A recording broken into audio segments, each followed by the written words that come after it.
Baik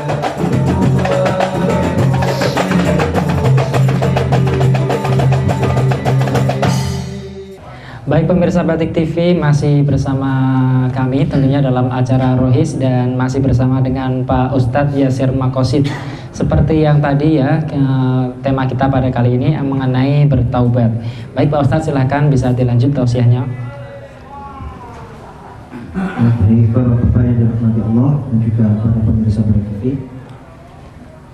bahwa tadi telah kita sampaikan bahwasanya Allah Subhanahu wa taala akan memberikan bagi orang-orang yang taubat nasuha, akan menghapus dosa-dosanya dan akan memasukkan ke dalam surga. Itu adalah janji Allah nanti di akhirat. Kemudian apa manfaat ataupun fadilah keutamaan dari taubat itu ketika di dunia? Ini juga disebutkan dalam surat Nuh. Ketika itu Nabi Nuh mengatakan, "Faqultus a'udzubillahi minasyaitonir rajim, faqultus astaghfiru rabbakum innahu kana ghaffara yursilis samaa'a 'alaikum midrara wa yumdidkum bi amwalin wa banina wa yaj'al lakum min." Jadi Nabi Nuh mengatakan, minta ampunlah kalian kepada Allah, karena sesungguhnya Allah itu adalah Zat yang Maha Pengampun. Maka dengan kalian minta ampun itu apa manfaatnya? Yursilis sama alaikum midrara. Maka Allah akan menurunkan hujan dengan lebatnya. Maksudnya hujan yang membawakan rahmat, hujan yang menumbuhkan tanaman-tanaman yang dulunya gersang menjadi subur. Wa yumdidkum bi amwali wa banin, dan juga akan memberikan harta dan juga akan memberikan anak-anak kepada kalian. Jadi salah satu kalau orang mau rizkinya itu dimudahkan oleh Allah Subhanahu wa taala, maka yang dilakukan adalah dengan bertobat. Karena dengan bertobat ini otomatis kita akan menghapuskan dosa-dosa kita, sehingga doa kita mudah sampai kepada Allah Subhanahu wa taala, sehingga rezeki kita mengalir lancar dari Allah Subhanahu wa taala. Amin. Ya, kita berikan kesempatan buat para bapak-bapak yang mau bertanya, silahkan. Oh iya, silahkan Pak. Assalamualaikum warahmatullahi wabarakatuh. Waalaikumsalam warahmatullahi wabarakatuh. Ada yang saya ingin pertanyakan, bagaimana cara kita bertobat supaya mendapatkan ampunan dan dosa-dosa kita dihapus oleh Allah Subhanahu wa taala. Begitu saja pertanyaannya. Assalamualaikum warahmatullahi wabarakatuh. Waalaikumsalam warahmatullahi wabarakatuh. Silahkan Pak Ustadz dijawab. Ya. Jadi di dalam taubat itu ada 3 rukun, 3 syarat utama bertobat. Yang pertama adalah bertobat dengan menggunakan lisannya, yaitu membaca istighfar ataupun lafaz-lafaz yang sudah diajarkan oleh Rasulullah SAW. Dengan itu kita, harapan kita dengan istighfar ini dibaca dengan lisan, ya, kemudian masuk ke dalam hati.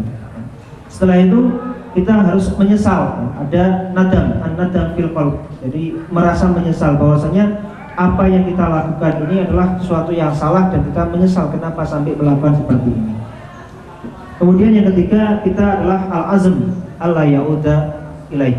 Kita berazam, bertekad bulat supaya tidak melakukan perbuatan dosa itu kembali. Jadi yang pertama adalah dengan lisan, membaca istighfar. Kemudian yang kedua adalah menyesal di dalam hati atas dosa-dosa yang dilakukan. Dan yang ketiga adalah bertekad bulat untuk tidak melakukan dosa itu kembali. Dengan itu semua, insya Allah tobat kita menjadi tobat yang nasuha. Amin. Dengan itu semua Allah akan menghapus dosa-dosa kita dan memasukkan kita ke dalam surga kelak. Amin. Amin. Nah kemudian nih Pak Ustadz, kalau misal kita punya teman yang suka melakukan maksiat gitu ya, nah gimana caranya supaya kita bisa mengajak teman tersebut untuk bisa bertaubat Pak? Ya. Jadi di dalam ketika ada orang berbuat maksiat itu, nanti kita ada istilahnya dakwah, ya. Dakwah itu adalah menyampaikan kebaikan kepada itu. Dan dakwah itu caranya adalah dengan cara yang santun, ya. Makanya dalam Al-Quran disebut ud'u ila sabili rabbika bil hikmah wal mau'izatil hasanah. Jadi pertama itu yang kita lakukan ketika ada kawan kita ataupun saudara kita ataupun siapa yang berbuat maksiat itu kita ajak dengan hikmah, dengan cara yang bijaksana dan mau'izah hasanah, kemudian memberikan nasihat yang baik. Memang kadang-kadang orang itu ketika dinasihati dia tidak langsung menerima, ada yang seperti itu. Dengan nasihat yang bagus, nasihat yang lemah lembut, nasihat yang terus menerus, ini insya Allah teman kita itu akan bisa kembali lagi kepada pangkuan Allah Subhanahu wa Ta'ala. Jadi dengan adanya ajakan yang baik, kata-kata yang lembut, ya, kemudian semangat kita untuk mengajak orang itu kembali, maka itu akan menjadi jalan hidayah, ya, atau sebab hidayah bagi orang tersebut. Dan orang yang mengajak kepada kebaikan itu sama dengan orang yang melakukan kebaikan itu sendiri.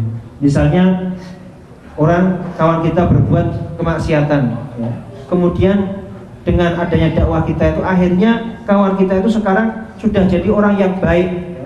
Maka setiap kebaikan yang dia lakukan itu akan menjadi pahala bagi kita. Jadi itulah salah satu dari istilah wa ilmun yuntafa'u bih, ilmu yang bermanfaat itu. Ilmu yang bermanfaat itu bukan ilmu yang dengan teori-teori yang sangat rumit, tetapi meskipun dengan kata-kata yang sopan yang menyebabkan orang itu kemudian bertobat, kemudian orang itu menjadi baik, maka pahalanya itu akan selalu mengalir bagi kita. Ya, meskipun kata-kata sedikit, ya, tetapi kalau orang itu kemudian bertobat, kemudian dia menjadi baik, maka pahala yang dia lakukan itu akan selalu mengalir kepada kita tanpa mengurangi pahala dari orang tersebut. Wah, berarti banyak sekali ya Pak ya pahala dari orang yang mengajak bertaubat itu ya. Iya. Nah kemudian mungkin ada kisah lagi Pak, orang-orang yang bertaubat di jalan Allah Pak. Iya. Jadi banyak sekali ya orang-orang yang dengan bertaubat di jalan Allah ini kemudian menjadi kekasih Allah. Ada yang namanya seorang Ibrahim bin Adham. Ibrahim bin Adham ini terkenal dulunya sebagai seorang perampok. Dulunya perampok. Kemudian dia ini kemudian akhirnya bertobat, ya, bertobat kepada Allah Subhanahu wa Ta'ala. Setelah bertobat kemudian Allah Subhanahu wa Ta'ala mengangkat Ibrahim bin Adham ini menjadi waliullah, menjadi kekasih Allah. Yang doanya itu makbul, yang setiap dia itu berdoa maka Allah akan mengabulkan doa itu.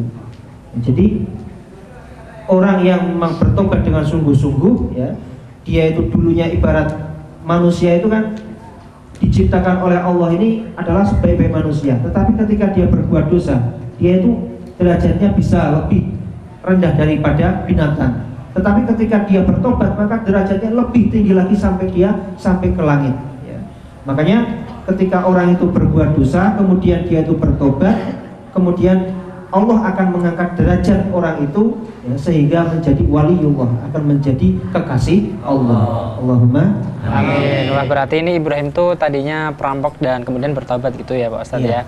Ya baiklah pemirsa Batik TV, demikian program Rohis pada edisi kali ini. Semoga acara ini bisa bermanfaat bagi Anda. Dan jangan lupa tetap saksikan terus Rohis hanya di Batik TV. Akhirnya saya Wahid Surya beserta seluruh kru yang bertugas mengucapkan terima kasih. Wassalamualaikum warahmatullahi wabarakatuh. Waalaikumsalam.